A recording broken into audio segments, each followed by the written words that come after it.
C'est presque de l'info, c'est la revue de presse de Nicolas Canteloup. Et tout de suite, petit tour par l'actualité avec Mathieu Béliard. Oui, tout à fait, Julie, bienvenue sur Europe 1, bon réveil. Bon réveil si vous venez de nous rejoindre, c'est Mathieu Béliard. Il y a du nouveau ce matin dans la matinale de Europe 1, il y a du nouveau, mon écharpe. Une écharpe d'une couleur, vous, Nicolas. Chers auditeurs, si vous êtes sur europe.fr, vous trouverez mon écharpe est d'une couleur qui n'existe pas. C'est une espèce d'orange, disons-le, d'orange sale. Voilà, c'est couleur paprika. C'est, disons-le, l'écharpe de la maturité. J'assume, je mets ce que je veux. Voilà, les auditeurs s'en foutent. Bon, donc du coup, les titres du coup. Du coup, elle est assortie au pantalon, hein, franchement. Oui, c'est vrai, mais l'auditeur ne le voit pas parce que le pantalon il est sous la table. L'info du jour, Édouard Philippe qui présente aujourd'hui son plan en 20 mesures pour favoriser l'immigration choisie, les fameux quotas, une mesure de facho de droite pour la gauche, une mesure de gauchiste pour la droite, de l'extrême droite. Vous l'avez compris, il va encore passer une bonne semaine, Édouard Philippe. Et puis l'autre info du jour, c'est la question à laquelle... J'adore quand il craque, moi. La question, oui, faut pas que je craque. Souvent, j'adore les craqueurs. Bon, c'est la question à laquelle on a répondu ce matin. C'était notre sujet du jour. Que faire si un de vos collègues est accro à l'alcool? Eh bien, on vous le redit. Il faut faire comme si de rien n'était. On lui demande juste de donner les prévisions météo et il le fait quand même très bien. À vous, Julie.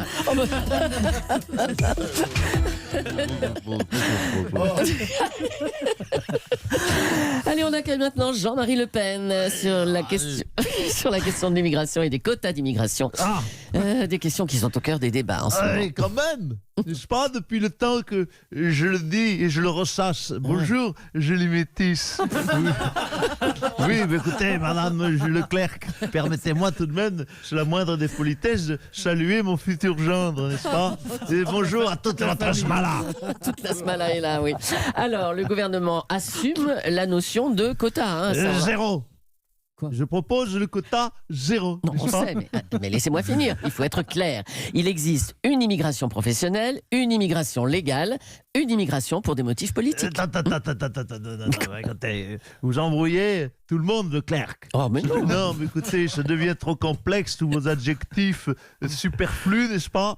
Moi, je la regroupe, n'est-ce pas, sous un seul adjectif, l'immigration inutile, n'est-ce pas? Je repropose donc le quota zéro. Enfin, un quota de 1. Le petit Béliard peut rester, n'est-ce pas? Non mais Jean-Marie Le Pen, on a besoin de l'immigration pour toutes sortes de métiers. On a besoin de couvreurs, de carrossiers, de géomètres. Non, écoutez, tout ça, l'hiver, on a besoin de rien. Envie de toi, comme jamais envie de personne. Oui, pardonnez-moi, je suis une humeur joyeuse et badine ce matin. Depuis que la question de l'immigration redevient tendance. On voit ça, oui. Allez, la décision de justice concernant la sortie de prison de Patrick Balkany aura lieu le 13 novembre. On est en duplex. Bonjour, monsieur Balkany. Non, écoutez, Quoi? je ne suis pas en duplex, je suis en cellule. Donc je le dis, je le redis, je le réclame, je veux sortir là, c'est bon, on a assez rigolé, il y en a assez, il y en a marre, parce que finalement, je vous le dis tout de go, je n'aime pas ça, la prison. J'ai essayé, je n'aime pas. Alors, il y a plusieurs J'aurais problèmes. aimé, je l'aurais dit. Il y a quand même plusieurs problèmes à cette libération. Déjà, elle vous coûterait 500 000 euros. Oui, mais écoutez, cher Julie Leclerc, la liberté, ça n'a pas de prix, je m'en fous, je paye, Oui, voilà. mais enfin, pendant votre procès, vous avez dit que vous étiez ruiné. Oui, savoir. bon, écoutez, ne jouons pas sur les mots, sur les chiffres, ça va, je suis ruiné, oui, je l'ai dit, mais on est quand même tous, on a quand même tous 500 000 balles en liquide qui traînent dans une poche. Oui, bien sûr, oui. Ou dans un sac enterré dans un jardin, ou dans un sac Carrefour caché derrière le petit tableau du salon dans une trappe secrète. Bon, bref. Je suis pas, non, me regardez pas comme ça, monsieur Vandel. Non, mais écoutez, monsieur Cameron, je ne suis pas un clodo non plus, il me reste de la monnaie. On aime bien le petit sac Carrefour caché. Hein. Allez, bon courage, Vous en avez Patrick un vous aussi Balkany. caché. C'est Gérard qui connaît la plante. Allez. Depuis le mardi 5 novembre, 16h47, c'est-à-dire depuis hier, les femmes travaillent gratuitement à cause des écarts de salaire entre hommes et femmes. Bonjour Marlène Schiappa. Oui, bonjour Madame Leclerc, bonjour Madame Moulin-Roche, bonjour Marion Calais, bonjour Madame Fulpin. Permettez-moi d'inverser les rôles pour une fois et de vous poser une question. Si vraiment depuis hier, les femmes travaillent gratuitement, ma question est simple. Qu'est-ce que nous faisons ici?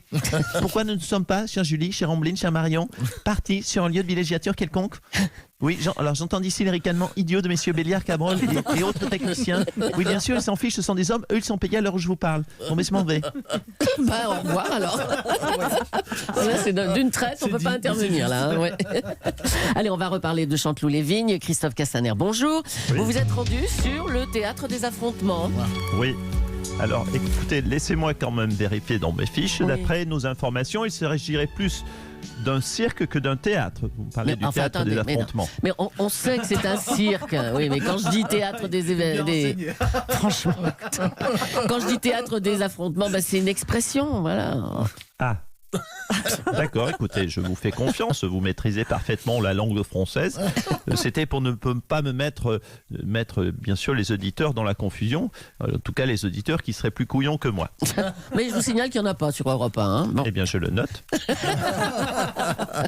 Alors, vous avez dit que ces actes étaient odieux et inacceptables. Je vous cite, ces jeunes essaient de se faire du flic. C'est l'expression employée. Hein. Tout à fait.